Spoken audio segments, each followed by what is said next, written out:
If you're someone who wants to find out just how good your career can get and how much of a difference you can make in the pharma biotech industry, you are in the right place. Welcome to Your Worthy Career, the podcast for women building meaningful, high-impact careers in pharma and biotech. I'm Melissa Lawrence, career and leadership coach, organizational psychology expert, and the founder and author of Your Worthy Career. I spent over 12 years inside this industry in talent development across biotech and large pharma, and I've been coaching women in this space exclusively ever since. I bring you research-backed strategies, an insider perspective on what's actually happening inside industry organizations, and the perspective shifts that get you real results. Here we build careers that are meaningful, aligned with who you actually are, and positioned for the impact you're capable of making. Let's get started. Hello and welcome to this week's episode of the podcast. This week, we're going to dive into activity versus visibility when it comes to your pharma career. Now, what do I mean by activity versus visibility? I'm going to explain that to you through a story. Now, one of my clients, she was a director of medical affairs. She reached out and she wanted to explore coaching because she felt like her career was kind of stale. She loved her boss. She had excellent performance reviews. She had colleagues who raved about her. She had a PhD, no shortage of credentials. The team relied on her and she was able to use her expertise. So outside looking in, and to a lot of people, very successful career. But it started to feel hollow. She felt like the projects that she was working on didn't really engage her, and she felt kind of bad about that because her work was important, like logically, she knew that. But because she had a family member that she loved so much passed from cancer, as many of us have had that experience, she felt like her time could be better spent finding a cure for that specific type of cancer or working on something that would have maybe saved her loved one, or that she could just kind of see and feel the impact of the work that she was doing day to day. And the other thing that really muddied the water for her was her boss. Her boss advocated for her, celebrated her, was supportive of all of her development goals, was honestly, she said, the best boss that she had ever had.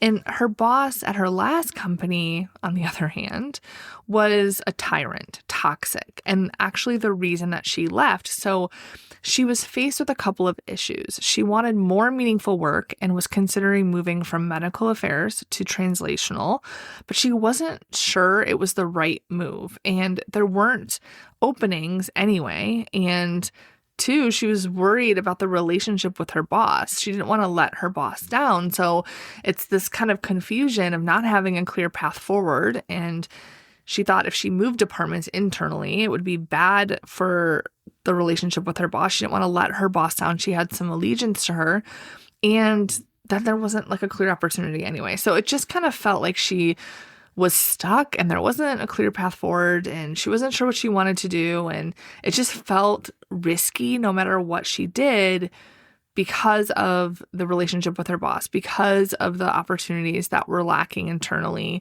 because of her experience with a prior company. It just ended up in her kind of staying in circles right where she was.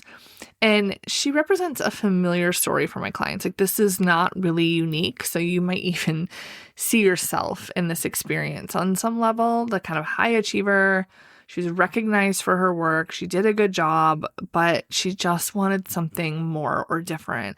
And sometimes when you have something really great, it's even harder to make a change because you think you should just feel grateful and you have what a lot of other people wish they had. And so it kind of feels selfish to want more.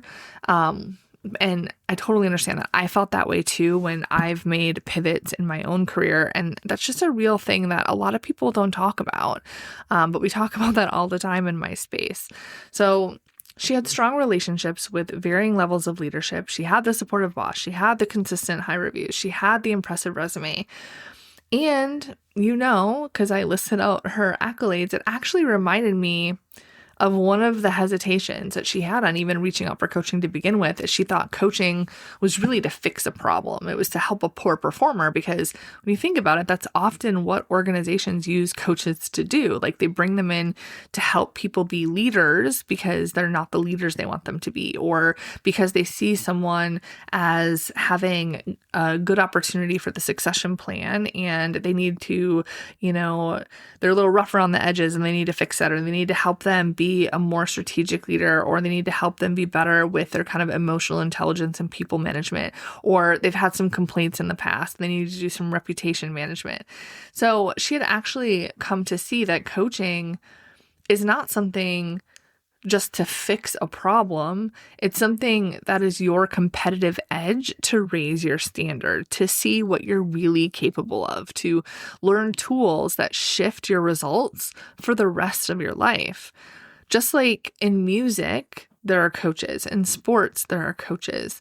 Really, any coach in other scenarios other than our own personal and professional development is taking the best of the best and making them better by making those little tweaks and helping them see what they can't see, helping them see where they need to correct their form, helping them excel beyond what they think is capable of. If you've ever had a really great teacher or a really great coach in any part of your life, like, that's similar to what this is like. It's not exactly the same, but it's similar, and that's helping you see what you can't see. It's helping you get that edge that is taking, like in pharma, we have so many high performers where everyone is kind of great. Everyone is accomplished for the most part. And this is the thing that kind of sets you apart. So my client, she had a lot going for her. And what we did first is we identified the next best role for her that was going to give her the meaning and the purpose that she wanted. And we tabled all of those what ifs until we had that answer. And that is something that can be so helpful and underestimated, is that sometimes we can't decide because we get so caught up in, well, what if I want to move internally and I can't actually make that happen? What if the answer is that I need to go to another company and then I end up with the same kind of boss I had before? Like, all of these what ifs then keep us solving the wrong problem and we don't actually move forward. So this is what we did, is we stopped all those what ifs and said, let's just first figure out what is that direction. Then we'll solve any problems that direction may come up with. Okay. Then what we discovered is, even though people knew her and celebrated her, she actually didn't have the strategic visibility she needed to make the move she wanted. People think that when I say strategic visibility, it's just about being visible, being known by leaders, being valued for what you do, but it's so much deeper than that. Let's talk about activity then versus visibility and the way to talk about it here. So activity looks like my client. She was known, recognized, had friends tell her that she should be promoted, she should be able to move into any role that she wanted, and she was doing everything right. The CMO even knew her name. She had people in the C-suite who knew what her role was, knew her name, knew what she did. She always delivered. She mentored junior scientists. She even had a blog that she wrote with an industry colleague to support other women in pharma. Okay. She gave up time at home, time she wished she had more of to spend time with her son, but she was balancing a high stakes career with motherhood, with being a wife and a family. She presented at conferences. She was published. So, like, again, just like how good her career looked from the outside, she also felt she was very visible.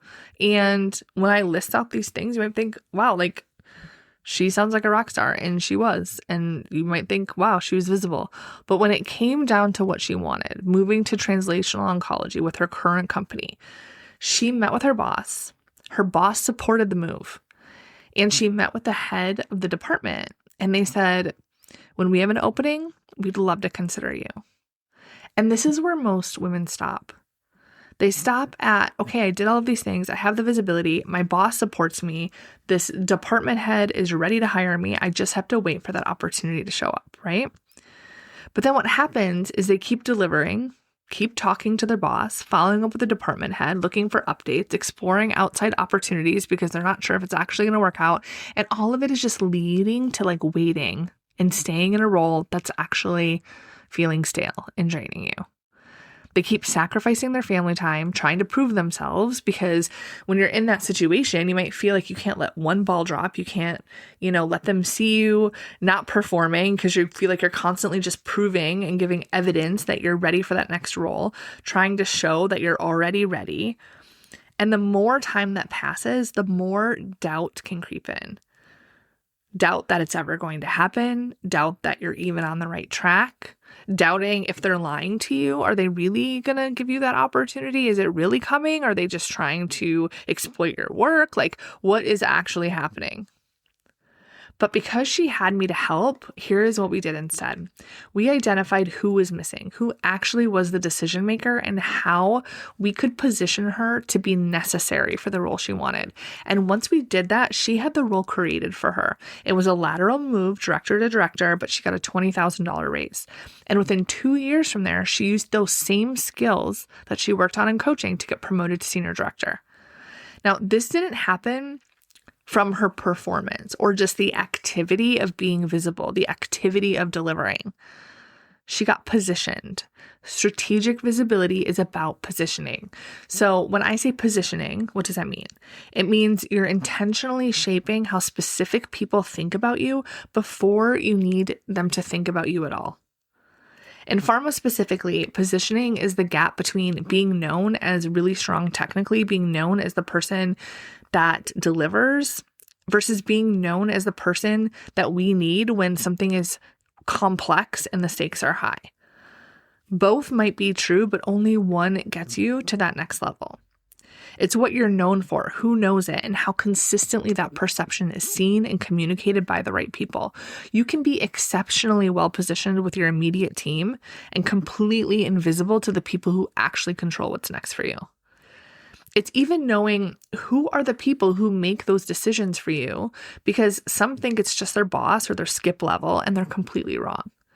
If you don't have the right people even identified, you can spend time trying to be visible and positioning yourself to the wrong people, wasting your time and stalling your career, and we don't want that.